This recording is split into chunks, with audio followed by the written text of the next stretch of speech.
was breaking news all day today. Like I say, Tuesday's election was storytelling, and it was a sign for what may be coming in 2026 or much worse for Republicans. It's just talking about what I'm projecting on behalf of the Buzz Report.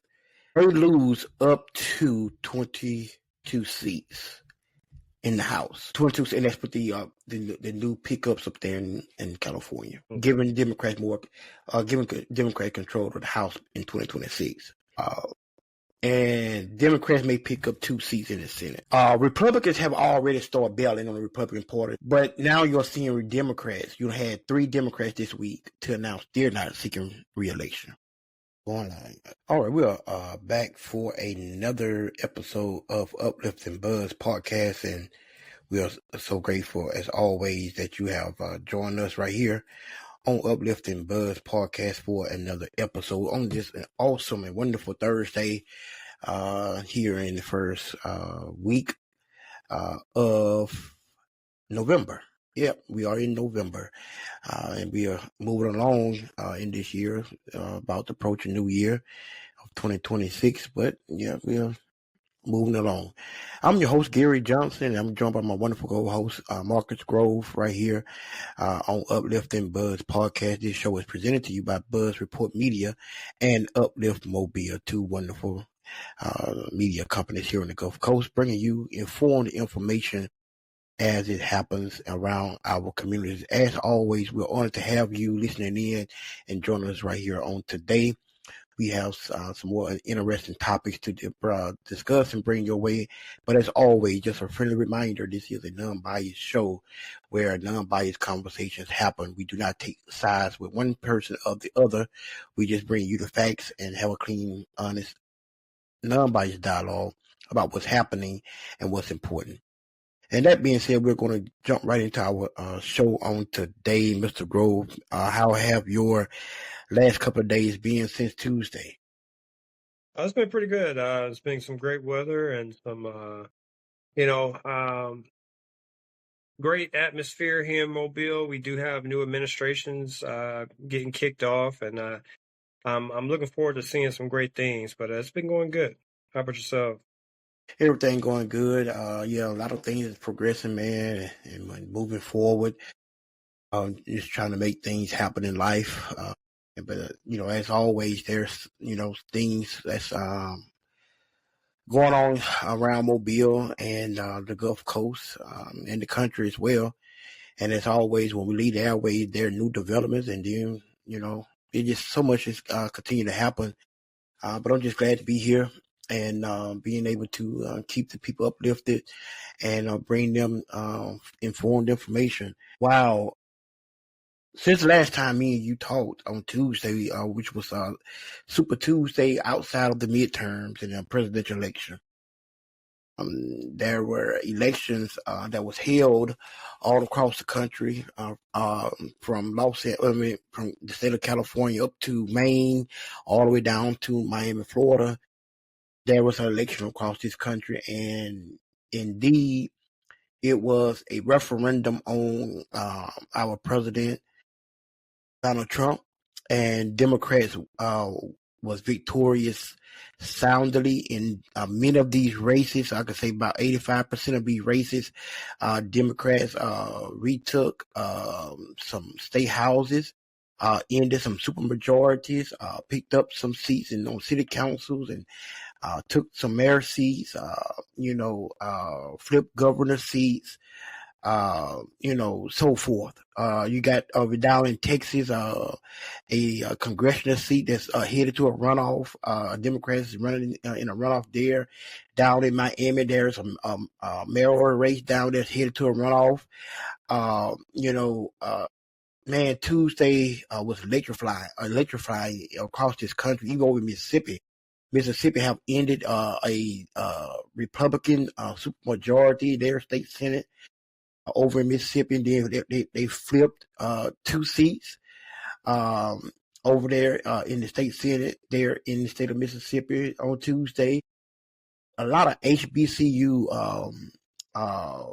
grads was elected mayor, the first ever mayor up there in Chicago, black woman, the city council president, became the mayor of Detroit, Albany, New York, Syracuse, New York. Two wonderful women, black women, leading those cities. Man, it's just over in Minnesota and then St. Paul. They had some contested races. Kept it majority. I mean, in the Democratic column, mostly talked about was Virginia, the mayor in New York City, New Jersey race. All Democrats that was projected to win did win. Out there in California, Prop 50 was, nowhere to be defeated. I mean, the voters said, yes, redraw the lines to counter what the Republicans have done across the country in rejoining congressional districts. And up in Ohio, J.D. Vance's brother, the vice president brother, was on the ballot to become the mayor of Cincinnati, and he was rejected by the people, the citizens and residents of Cincinnati, and was not elected mayor of Cincinnati, Ohio. So across this country, a message was sent to Donald Trump and his administration and the Republicans. People are fed up. They're not happy. They're not happy with the current leadership, and the status quo. They're just not happy. And they let that be known on Tuesday. The Republicans are trying to downplay it. Now they want to, all Democrats cheated as always. It was just a subtle acting. I mean, the people rejecting you. They don't like your style of politics. They don't like the way you're leading the country. And over in Georgia, a state where we were thinking was trending back to the Republican column. Two Democrats won statewide in the state of Georgia on Tuesday. Awesome. The first woman and the first black Democrat to ever win a statewide office in the state of Georgia won Tuesday. And this is bringing hope for low-income and poor residents in the state of Georgia on the Public Service Commission, hoping that these two Democrats now can work to lower the utility bills there in the state of Georgia. Who would have thought that Georgia would pick up two more statewide seats in Georgia? Something good is happening in Georgia, but most definitely that people are fed up. Up in Pennsylvania, the Supreme Court, 3 Democrats re-elected to the Supreme Court of Pennsylvania. I mean, the Republicans just didn't stand a chance. So all across the country, there was elections that was positive for the people. People stood up, they went out to cast ballots, and they voted. And this is the results that we have today that we could talk about, that Democrats have picked up seats all across this country in a resounding way on the backs of the people. People entrusting Democrats to get it right and to represent them. Did you watch any of these races on Tuesday or the day after, Mr. Grove? Yeah, so I did see a few of them. I think that, the New York race was extremely highlighted or overshadowed a lot of the other ones. So, I did see that one. I did, see see a lot of people commenting, especially when we have 50 Cent commented, or New York is lost or something like that. I really think that, a lot of people don't understand, where we're at in this country. America is a country of immigrants, a country of people that came here forcibly, came here willingly and unwillingly. But it's a nation of immigrants, of people who have come here and built this nation. I think that we forget that over time, especially conservatives. They forget that over time. You even see now today in the state of Alabama, you see people like the Secretary of State trying to make it where you have to be born here in order to become, in leadership of some sort. I think in a lot of ways, you really see backlash, not because of the content of people's character. It's really because of ideals, um, culture, and the overarching reason is skin color. Mm. Yeah, and basically it just racist ideology of Republicans and conservatives, that still deep down within their skins, it's very telling, especially when they're in leadership and power, to continue to push this on the American people and get away with it. And that's what it is. You have to call it as it is. It's, to reject somebody, freedom, to run for office, because of their immigrant status, that's just, another way of saying, we don't want you, here, or leading us. Go back from where you come from. You have no place, bow down, get in line, answer to us, or all that type of stuff.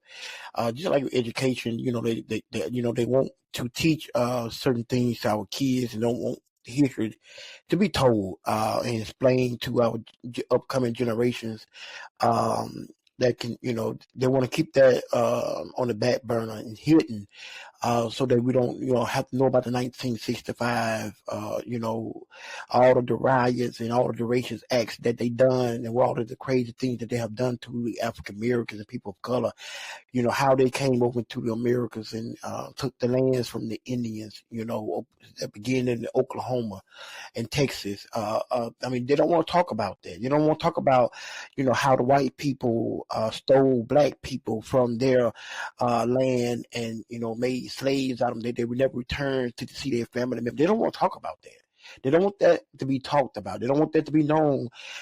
They want to, hide that. Donald Trump since being in office, taking down pictures in the White House and in history museums of African Americans and history. That's racist. I'm just gonna be honest with you. It's racist because he don't want that to be. Those are facts and not opinions. Those are facts about what happened, and he don't want that to be known and talked about. So that's what we're living in. That's what we're dealing with. The American, and I'm glad that we still have common sense Americans that's still around to know that and understand that, and they don't agree with it. Um, they don't agree with the policies that's being rolled out and enacted by these Republicans, especially Donald Trump and his administration. If you notice, gas prices ticking back up. You know that the inflation is back up at 3%. Versus when it was up under Biden, it came down to 2.8, 2.7%. He forcing the Feds to cut interest rates. And Powell really didn't want to do that. Powell was just giving in because he just wanted the confusion. And in retaliation from the Donald Trump administration.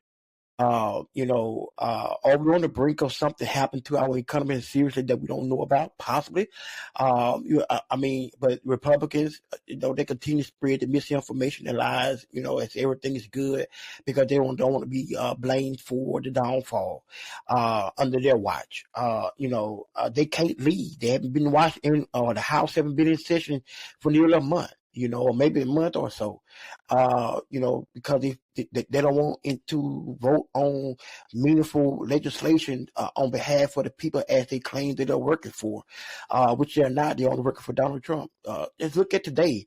We're Democrats are battling to save health care, but you watch the White House over office today. President Trump rolling out some type of prescription drug for weight loss to be reduced. That a minimum of our American citizens use in a way. But to watch one of those pharmaceutical companies executives pass out right in front of cameras as they was making their announcement, and Donald Trump just sit there and just watch. Don't even provide any assistance. Uh, this is what we're dealing with. This is what we're dealing with. This is the image that we have as leadership over the free world, or and the free country, the land of the free. the prosperity, the American dream that, that was once promised. This is what we have. We're going backwards. Because there's a dictator in chief that wants to be a dictator and want people to, like, say, answer to him, bow down to him, and it's only about him, you know? So, yeah, people spoke up this week, man. And I'm hoping this is the beginning of something very good come 2026. And we're going to talk about that in a few minutes. But, man, yeah, this is what we're dealing with. Yeah, a lot of people that did go out and vote, did, you see it all in the comments, I voted blue, I voted blue. They're not saying, they don't want to say, hey, I voted Democrat, but I think that that's indicative of individuals who closely align with being conservative or Republican, who this go around, because of the atrocity that's going on in Washington right now, they decided to vote blue, to vote for whomever was going out for the blue and Democrat section. So what you see, I think that what we're seeing is individuals who's exercising their right to vote, who closely align with being conservative, who this time around, this midterm, this time around, voted for something other than their own party. So, what we've been talking about in the last few weeks is party allegiance, affiliation with, especially with the Republican Party, being very loyal to their party alliance.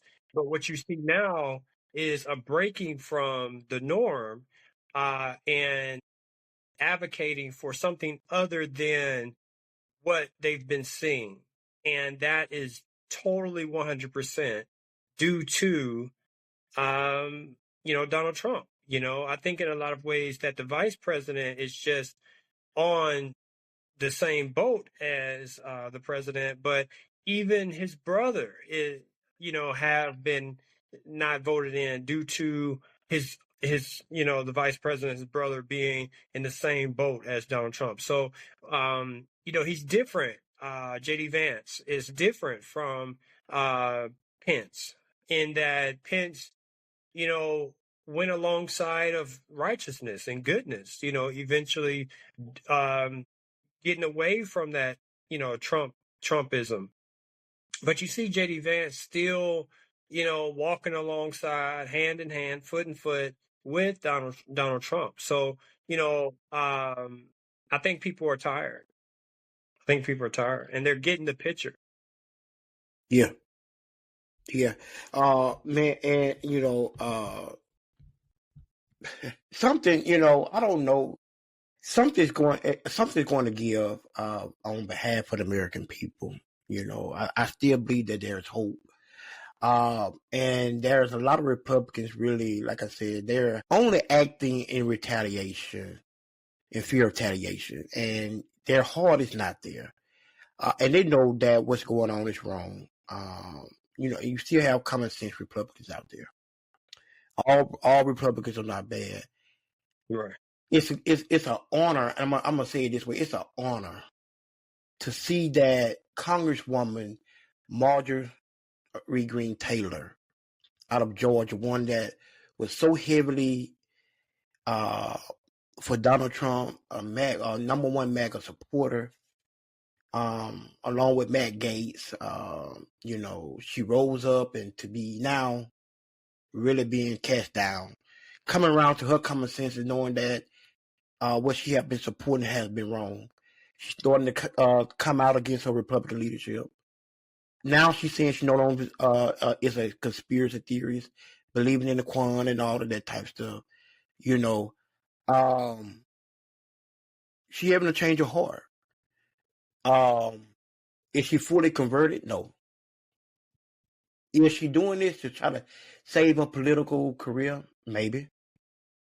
How she started voting in the House would tell it all. That's what I'm looking for. People can talk all day and all night, but you have to walk with what you talk. And that's what I'm looking for. How will she start walking when she's and backing up what she's talking about?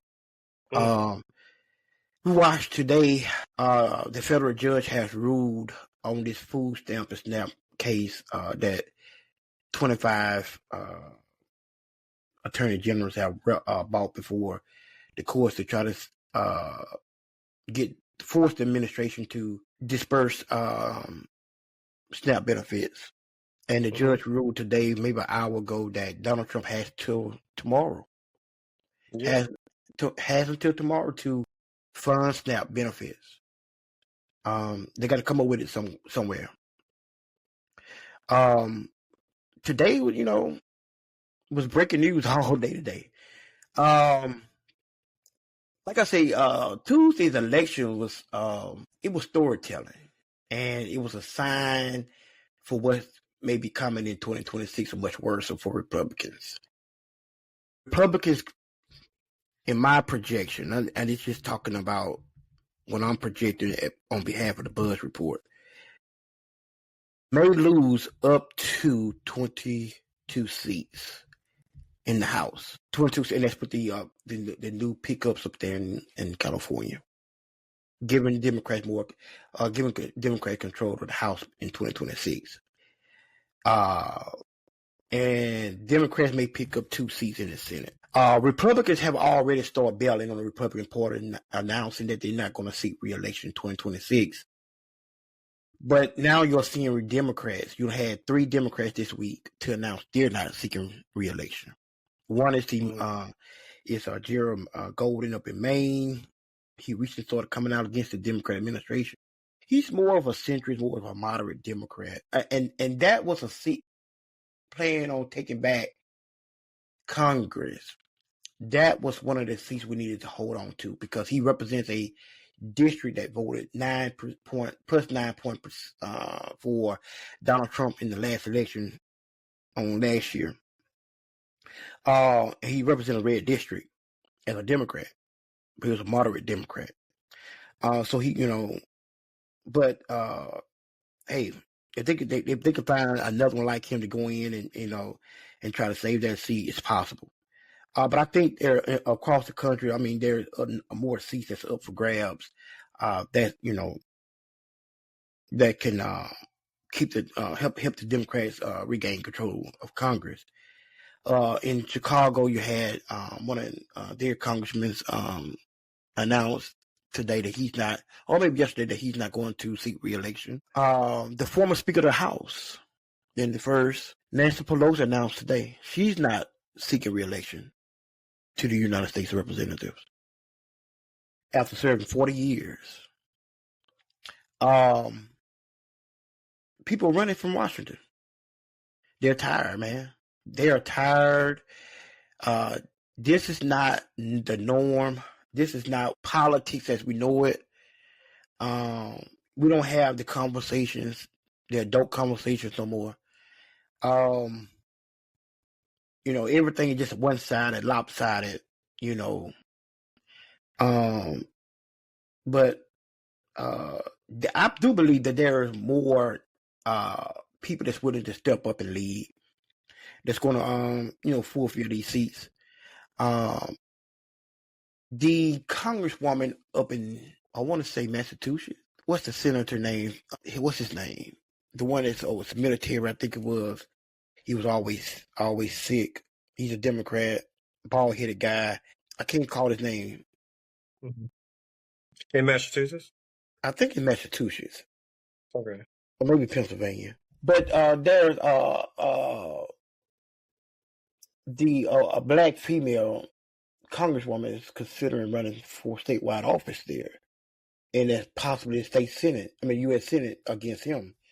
And I'm really hoping that she do, because he's another as the senator from Arizona, Sinema, how she flipped on Democrats after Democrats helped her get elected, and you started voting with Republicans and siding with Republicans, and this is what he's doing.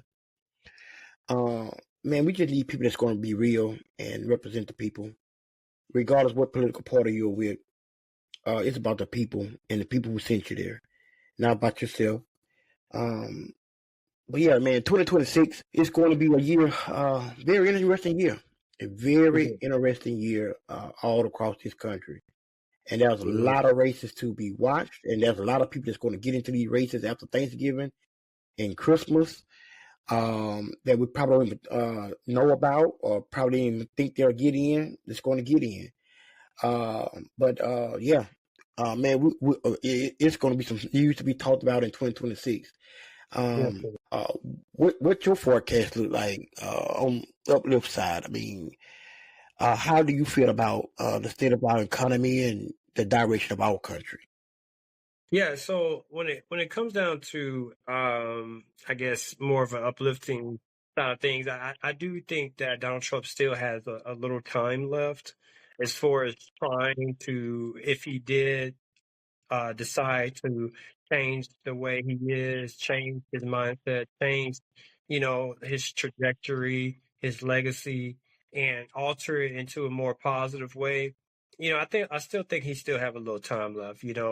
But it's dwindling fast because once 2026 happens, now that a lot of these houses, Senate houses, representatives are flipping, he's going to have an even tougher time. We're talking about a comparison between when the Obama years, when he was tooth and nail trying to get things passed, um, with Republicans controlling the Senate and House of Representatives being Democrats. It was tough. It was tough for Obama to get things passed, but he still did because he did the diplomatic way. He was cordial and nice and did exactly what he needed to do. On the other side of things, Donald Trump is the exact opposite. He wants to put up that fight. Even though the executive branch is controlled by him, the Senate and the House of Representatives is controlled by Republicans. They still have the economy or uh, the budget in a halted position. And so even when he is in control, he still wants to cause chaos. Um, put the SNAP program in total disarray, pending his desire for a certain group of people, which are the Democrats, to vote on something that's in contrary to their own beliefs. Mm-hmm. Now if he did decide to change tactics, pull George Wallace, at the end of George Wallace's life, he decided to turn the tide and turn things around.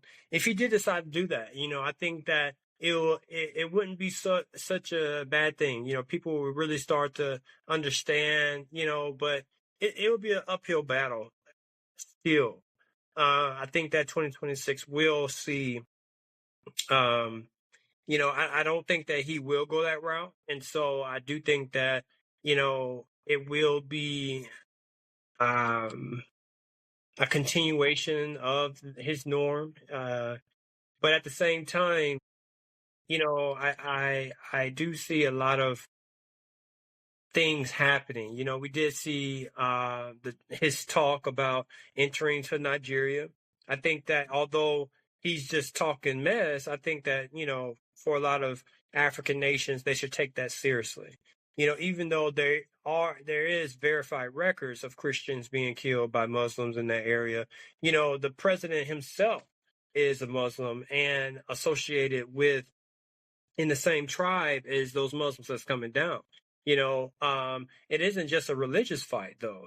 We have to understand that you have different tribal groups. You have the Fulanis and the Hausa and the Igbo and the Yoruba that's in Nigeria, all different tribes.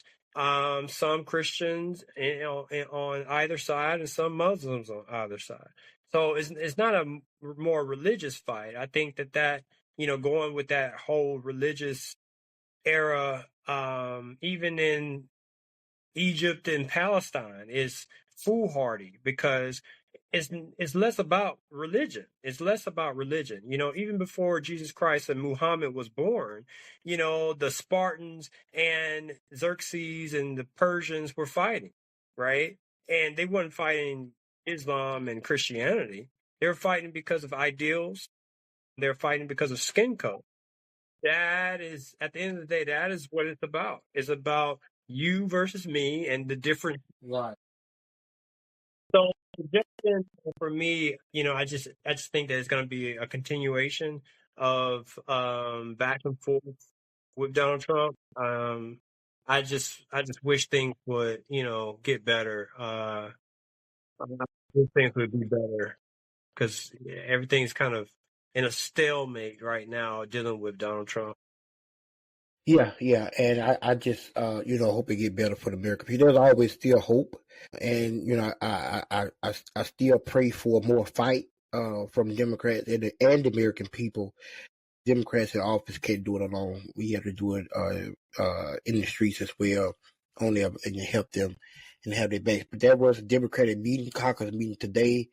That Senator Schumer met with the caucus and try to see what coming up with a plan to end the shutdown. I just pray that they don't give in and give the Republicans what they want and continue to fight for the people and demand, what's right for the people. I haven't heard any word on that just yet. What may have come out that meeting, but we're hoping that something good is on the brink of happening as Thanksgiving come, and then we can really be thankful for something outside of just being here. We're all thankful for life if we're not thankful for anything else, but it give us hope to be thankful for something else because it's really have been a trying time the last 30 days for many across the country. Uh, Moving on, Mr. Grove, man, here back at home, Matt Spiro have taken office as of Monday morning, and he's already hammering down.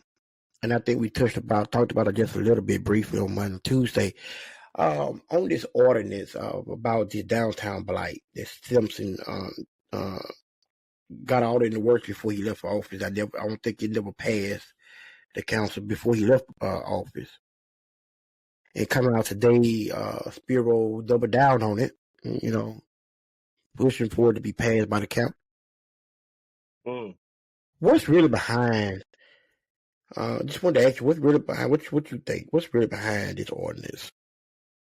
Well, what we did see is William Carroll. He talked about how this would be, and we're talking about before the change of office when it was first pushed out there. William Carroll did come out and say, "Hey, this for one, why are you pushing this issue just in the downtown area? And two, when it comes down to putting up cameras, putting up different things, that would be kind of an invasion of privacy. It would kind of be, he brought up a whole lot of different issues that the city attorneys did shoot down. But what we see is the desire to protect property in an area that gets a lot of attention. Okay. It is downtown Mobile. And also, protecting who comes down there and buys property, who comes down there and rents property. And I think that is the main focus is keeping that area kind of a no-fly zone for the others and protecting that big swath of real estate from any type of blight. I mean, you see, down the Bay Area is being taken over. You see a lot of different areas over there being confiscated over the years, little by little by little. And that is what they're trying to do is finally, and in finality, take it back, build it up and bring it back better, right? And really put a moratorium over that area so anyone else that comes into that area it will first have to be cleared. It will first have to be, uh, approved of.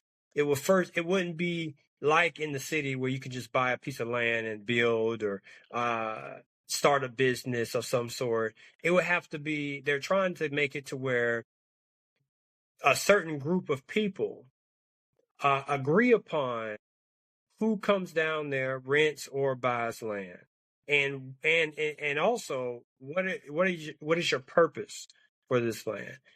Keeping up this area, or keeping up that area. I think Sandy Stimson did talk about cameras.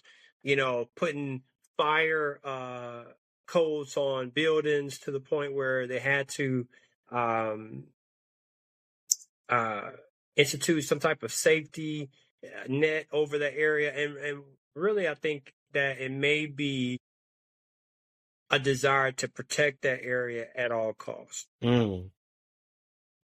And do you think there's a violation in so many ways, dictating who comes in and what they do with their property or what they want to do with their property?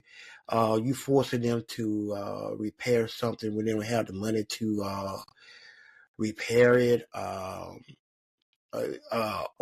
forcing them to make it look or build or develop it the way you want it to be.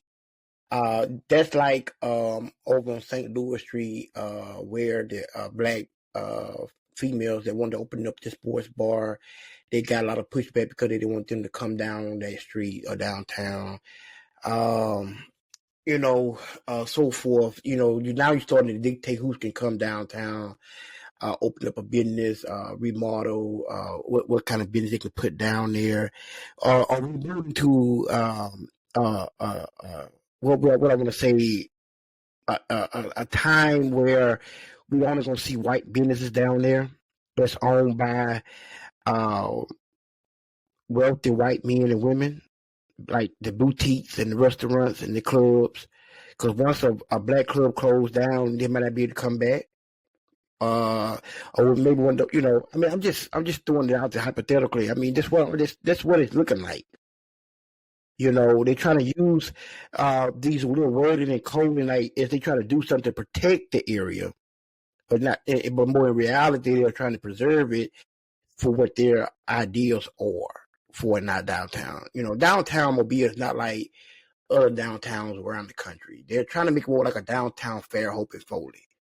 If you're changing the street signage down there, the lights, the streets, one way to multiple ways, and reducing lanes and making it more bike friendly. Um, certain stores can come down there, sports bars and wineries, and all this type of stuff that's happening downtown. Really looks like a smaller neighborhood downtown. Not a vibrant outburst of people that can go out there. You find this to do, that to do. There are, multiple things to please multiple nightlife, night goers. So I'm just trying to figure out, is that where we're headed for our downtown Mobile? Yeah, that's where we've been headed for a while. That is basically where we're headed. If you look at, what's down there, the types of businesses that's down there. I mean, yeah, I think that in a sense they still want us to come down there for our business, for our dollars that we're willing to spend. But, for those events that strictly invite only, uh, for those types of events that they want a very pleasurable type of atmosphere. They want to be able to keep that like it is. Also, if there is something enforced that protects blight, then in any case that um, you let your building or structure go, then they can just take it from you. Mm. All right. Um, But at the same time, why isn't that enforced all over the city of Mobile, right? Right, right. Uh, if you just put something like that downtown, first of all, it's raising red flags already, and what we see is that And I mean, I would be pressed to see what the new District 2 City Councilwoman has to say about it. Um, if she would be all for something like that. Also, District 1, District 3, the surrounding areas in that, I would be, I'll be, looking out for that. But these are city council men and women who um, are in that area, the downtown area, crosses between District 2, you have District 1 leading up to down that way, District 3 that has a lot of uh, uh, roads that lead to downtown. And so I'm interested to see what they have to say about it. And instead of just voting on a referendum or something in that nature, actually put your 2 cents out. I want to know what CJ Smalls really have to think about. Yeah, yeah. I'm glad you brought that up, Mr. Grove. I'm just sick and tired of just sitting back and watching all this stuff happen. And one side make these proposals, and the next thing you know, it's passed, and there's no real debate about it. There's no real community meetings about it. You know, they go and say, "Well, we heard from the citizens in every district." When? You don't see no town hall meetings being called to talk about this stuff. The council members are not outspoken, at least put a paragraph or two on everybody on social media, and let people come in and give a feedback. So you can really get a gauge the ideal of thinking of the people that you're representing, what they want, what they think should happen, and not just caving in and just doing stuff for pats on the back. You scratch mine, I scratch yours, because if I pass this for you, I need you to go do this for me. I mean, come on, it's the American. I mean, the citizens of Mobile, what do we want? We have to live here, pay tax dollars here, and we don't get treated fairly and equally. We giving one side the whole pie, and we're not benefiting from this. I want to be able to take a business downtown and open it up on Dolphin Street. The business that I want, and get some of that revenue, make me some money without somebody telling me how to make money. But you want us to come down there and give you our money, regardless if you like what you have to offer us or not. I may want to take a business over on St. Louis Street, St. Francis, but I'm held back because of the zoning now. Oh, that's not welcome down here. We're looking for something more elegant and different. Mm-hmm. A business that possibly that you and I, people of color, can't even afford, or a building is so high that we can't even rent unless we go buy it. That's what we're looking at. That's what we're looking at. Even staying downtown, being a resident of downtown now, in a condominium or a loft or an apartment, it's going to cost you a minimum of $1,600 to get yourself in the door. There's no entry level moving in downtown no more.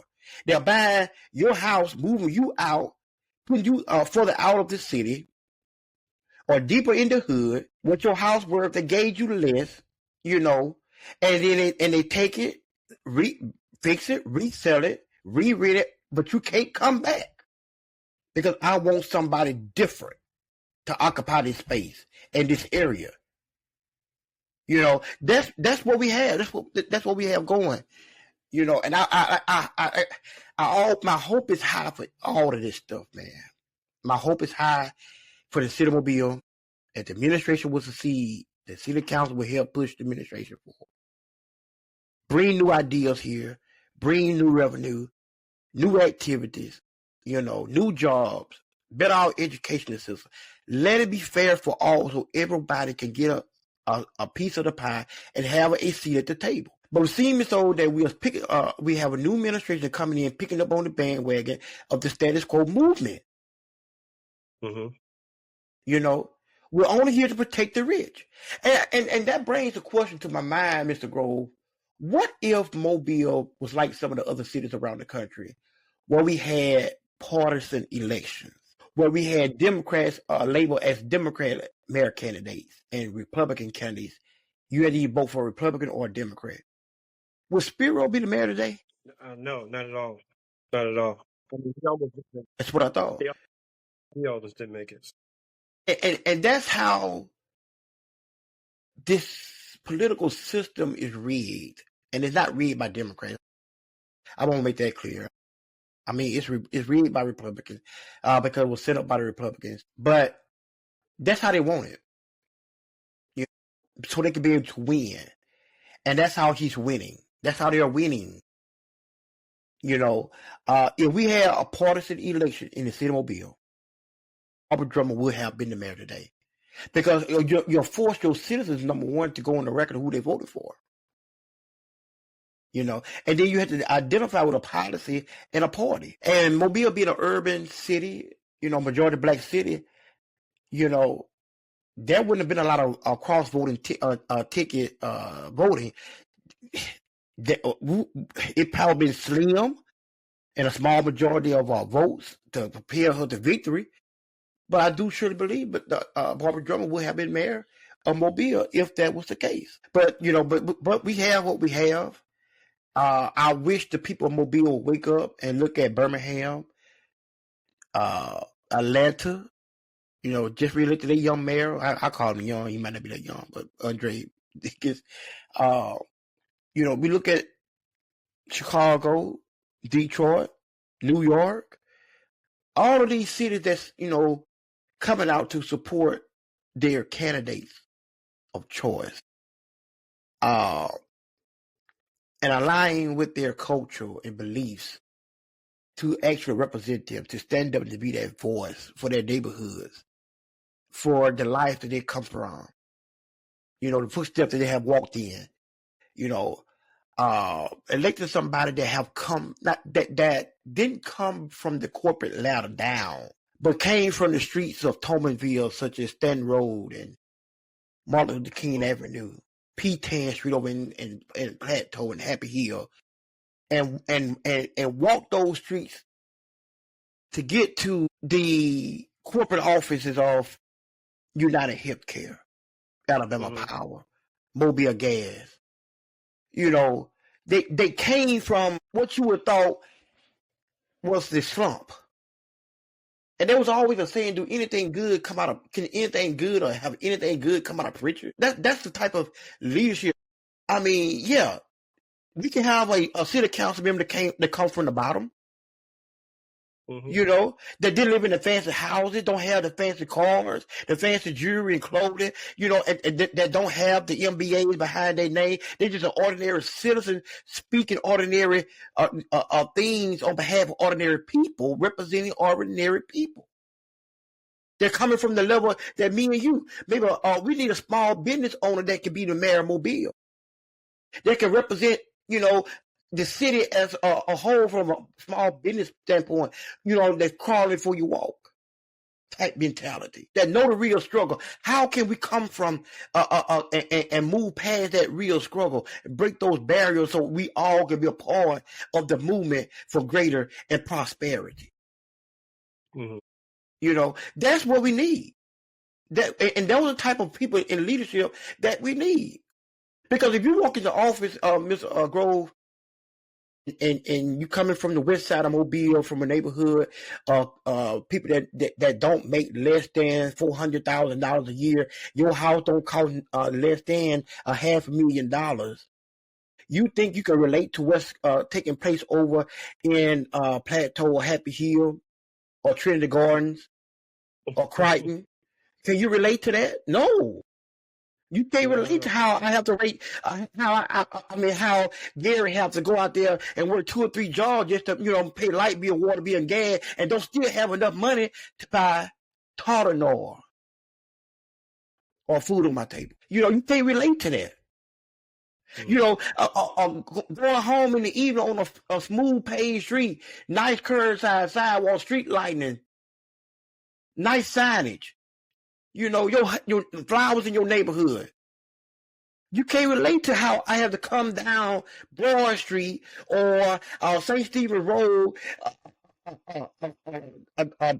down the bay, bumpy, hitting blocks, tearing up my car every time I turn my wheel.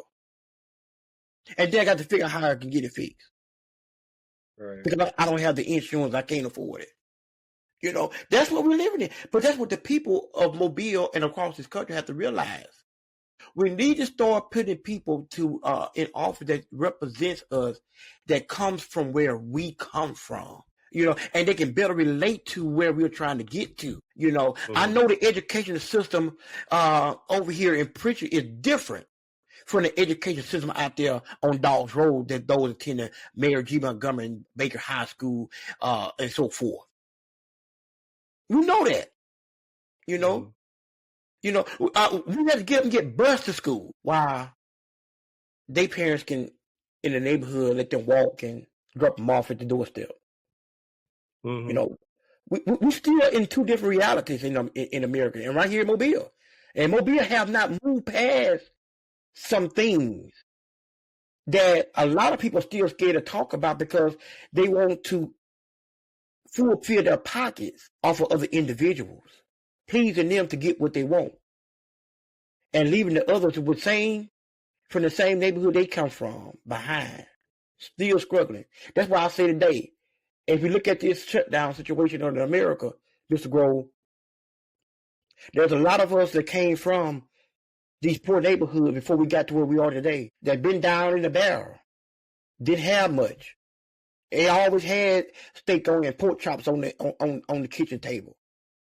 There's many of us that came and they've been through food lines and free cheese and milk and all that type stuff.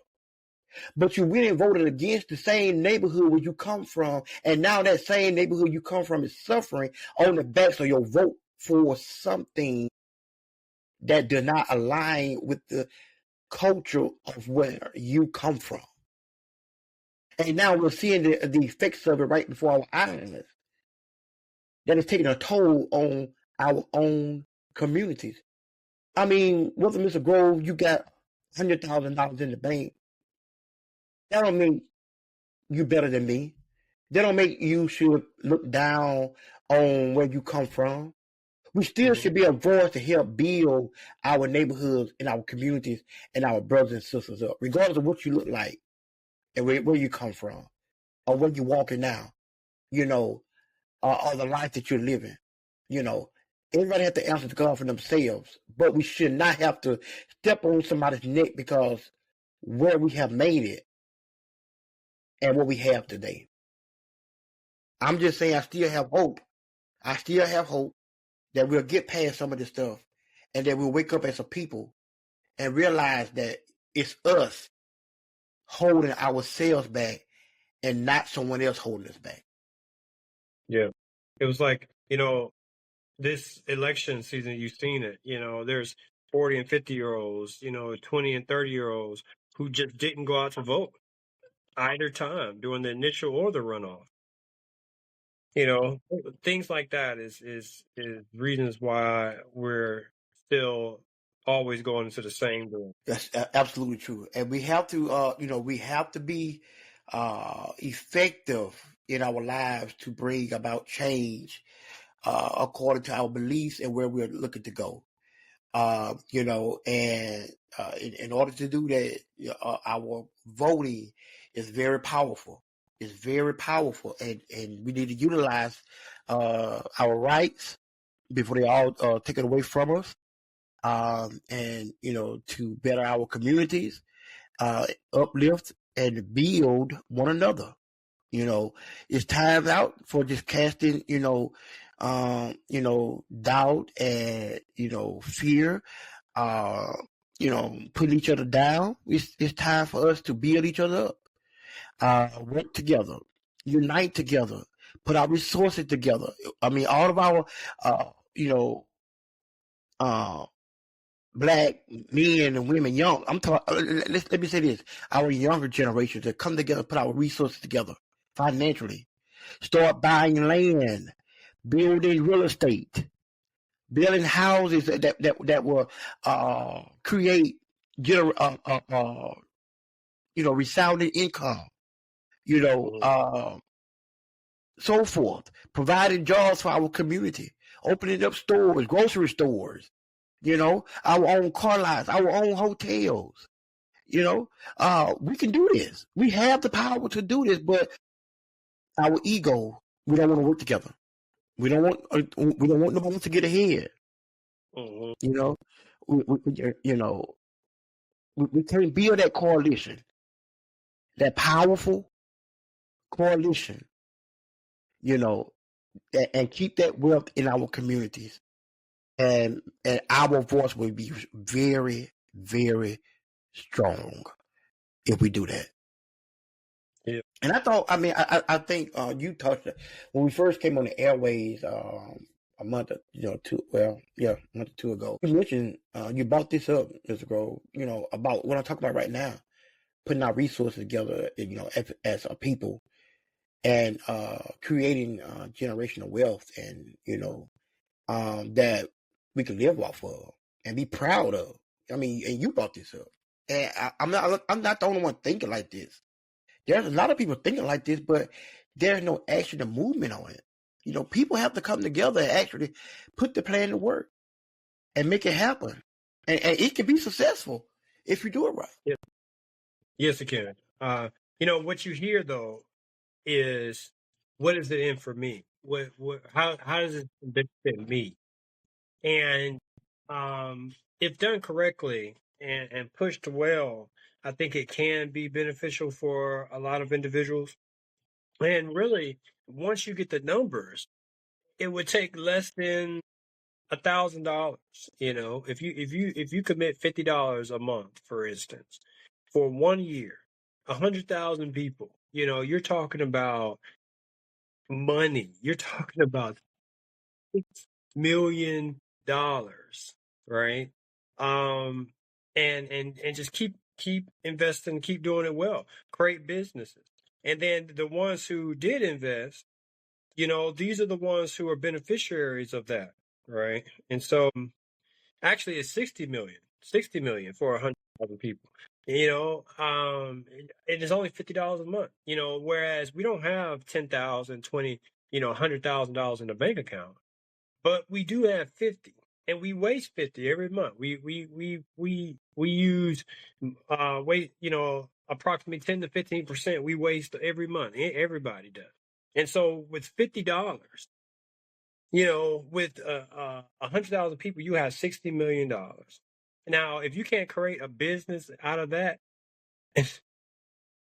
then you don't deserve it. But with heads coming together and people coming together, there can be unity. But that's the thing. You see disingenuous people.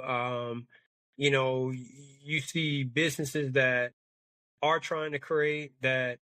It's almost like you have to be out there on social media all the time just to gain the popularity. When to social media, what was there? There wasn't an opportunity, but people still came together. And the problem really belongs to the individualistic mindset versus the communal mindset. And because we're in America, we have adopted this individualistic mindset that we have to go at it alone. We have to pull our own bootstraps up and do it ourselves. When in reality, over in Africa, over in the Asian world, over in the Arab world, these people are using communal networks to fund projects. I mean, look at Dubai right now. Look at, places in Saudi Arabia. These places are building, stadiums in the sky, right? Mm-hmm. They're building all types of abilities that you just don't see in Western Europe, right? And it's because it's because money is being pulled together, and that's when you hear people talk about communism and what they really mean is they don't like the idea of people coming together, because when people come together, now they are now the standard is on the strongest of those people, whatever they give off, whether it's culture, the ability to play football, the ability to play sports, whatever it is, and now they have to compete with that. Whereas this individualistic mindset keeps us away from giving to one another for the sense of uplifting each other. It's Mm-hmm. always, what do I do?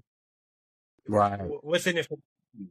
The selfishness attitude, the spirit, uh, mindset of individuals, like it's all about them, what they get out of the deal, as you say, versus like regardless of what I'm getting, what's the benefit of being a blessing to someone else and upbuilding our community. Hmm. Yeah, I think if you take a company and uh, invest money uh, with those 100,000 people that we're talking about, and give them all one share, one piece of the pie, and invest, and you can really help those families to build wealth, and that's through giving those individuals with that share, that stock, those jobs. Mm-hmm. Then if you look on any Native American website, they have job applications out there for all types of jobs. And what you see is a disclosure at the bottom. And what it says is, we elect to give this job to an individual in our tribe first. Mm-hmm. But if it's no individual in our tribe that applies, we elect to give this to a Native American.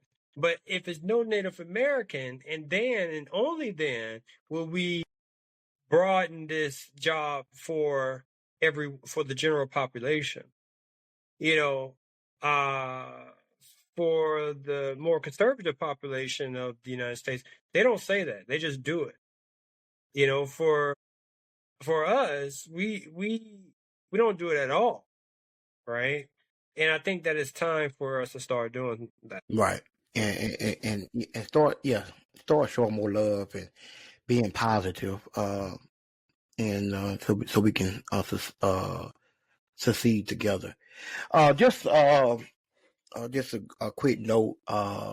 Representative Barbara Drummond, State Representative Barbara Drummond, State Representative Adeline Clark, and City Council President C.J. Small, representing District 3, 97, and District 103 in the State House, have come together um, to provide food for SNAP recipients on November the 15th at 10 o'clock a.m. at the Piggly Wiggly, being sponsored by Piggly Wiggly, I think, at the Food Champs parking lot on Dolphin Island Parkway on DIP. Now, there are some things that you must have to be able to receive some of this food distribution in this program that they're sponsoring. Is your current EBT card, your current valid ID, and your current utility bill. Only one per household that will be distributed during this giveaway. And this is next Saturday, November the 15th at 10 o'clock a.m. So you may want to get there early. And this is being sponsored by State Representative Barbara Drummond, State Representative Adeline Clark, Councilman and Mobile City Council President C.J. Small, and Piggly Wiggly. And it's all take place at the Food Champs on Dolphin Island Parkway, 2962 Dolphin Island Parkway at the Food Champs grocery store parking lot. So make sure you bring your EBT card, your ID, and your utility bill along with you, because you will need those items to make sure that you can get you a meal and provide for your family this holiday season in the midst of this government shutdown and these crises that we are forced into by a very small fraction of our government. That being said, that's been our Thursday show, man. We're getting ready for another great, awesome weekend. It's getting ready to turn cold, Mr. Grove. The temperatures of wind chill are supposed to reach down into mid-20s, upper 20s on next week. Pull that coat out, Mr. Grove. Put that coat on, put that hat on, because it's getting ready to get cold, and open enrollment is still going on. Let the people know how they can contact you, and you can be an assistant to them in this open enrollment period. Yeah, so we have one more month for the open enrollment season for Medicare.